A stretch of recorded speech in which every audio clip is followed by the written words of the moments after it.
రైతు బాగుంటేనే రాష్ట్రం బాగుంటుంది. వచ్చే 5 ఏళ్లలో ప్రతి రైతు కుటుంబానికి నేరుగా మరో 80,000 రూపాయలు అందిస్తాం. రైతు భరోసా ఏటా 13,500 రూపాయల నుంచి 16,000 రూపాయలకు పెంపు. మేం నమ్ముతాం నిన్నే జగన్, మా నమ్మకం నువ్వే జగన్.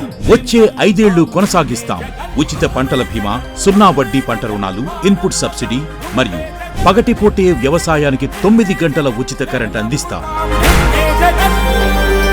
జిల్లా స్థాయిలో ఫుడ్ ప్రాసెసింగ్ యూనిట్లు, ప్రతి నియోజకవర్గంలో గోదాములు మరియు శీతలీకరణ గిడ్డంగులు అవసరం మేరకు ఏర్పాటు. ఆక్వా జోన్ ఉన్న 10 ఎకరాల్లోపు ఆక్వా రైతులకు కరెంట్ యూనిట్ ₹1.50 ఇవ్వడం కొనసాగిస్తాం.